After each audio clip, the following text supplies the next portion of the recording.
चलो बच्चों, let's see the question says in the following reaction A is the major product. इस case में हमारे पास एक अल्कोहल है जिसकी H पॉजिटिव और क्या कर रखा है, हीट कर रखा है, और B हमारा माइनर प्रोडक्ट है।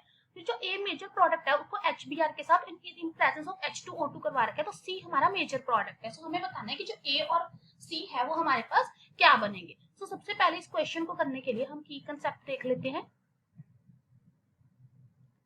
तो यहाँ पे जो की कंसेप्ट चाहिए that is reactions of alkyl halide and alcohol।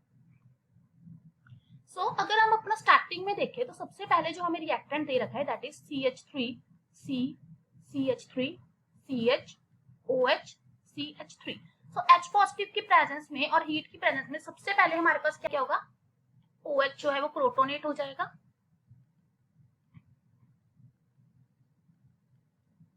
Next step में हमारे पास जो वाटर एक अच्छा लीविंग ग्रुप है, सो वो यहाँ से लीव कर जाएगा और कार्बोकेटाइन की फॉर्मेशन होगी।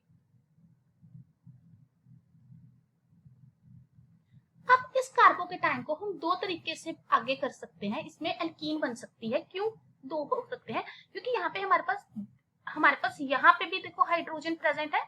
सो बेसिकली इस कार्बन पे हमारे पास यहाँ पे हाइड्रोजन है। So this is also alpha carbon, this is also alpha carbon. So इसको हम अल्फा 1 ले लेते हैं, इसको अल्फा 2 ले लेते हैं। सो अल्फा 1 और अल्फा 2 से अगर हम एल्कीन बनाए, सो अल्फा 1 से जो एल्कीन बनेगी दैट इज, और जो अल्फा 2 से एल्कीन बनेगी दिस।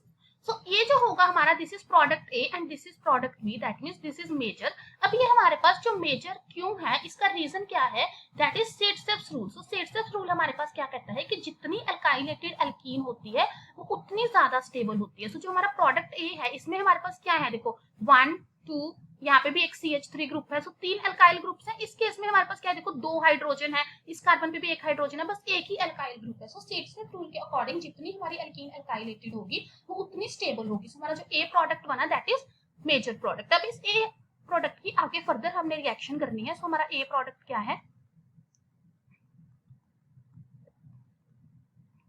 दिस इज प्रोडक्ट ए। इसकी अब अगर हम HBr डालेंगे और हाइड्रोजन पेरोक्साइड के साथ रिएक्शन करेंगे, सो इस केस में जो रिएक्शन है वो क्या हुआ है, एब्सेंस ऑफ H2O2 के साथ की है। सो एब्सेंस, जब भी हमारे पास H2O2 की एब्सेंस होती है दैट मींस ये हमारे पास यहाँ पे क्या लगेगा, मार्कोनिकोव्स रूल लगेगा। सो मार्कोनिकोव्स रूल क्या कहता है हमारे पास कि जो हमारे पास नेगेटिव पार्ट है वो उस कार्बन पे जाएगा, जो Br है वो उस कार्बन पे जाएगा जहां पे कम हाइड्रोजन होंगे। दैट मींस कि हमारे पास यहाँ पे जो Br है वो कहाँ पे लग जाएगा, इस कार्बन पे, और यहाँ पे हमारे पास क्या लग जाएगा, हाइड्रोजन। बाकी ग्रुप्स एज सच रहेंगे।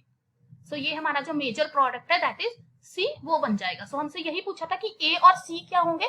सो जो हमारा ए है that will be this one, और जो हमारा सी है वो क्या बन जाएगा, ये वाला। सो हमारा जो करेक्ट ऑप्शन है that is option A. Hope you find the answer. Best of luck.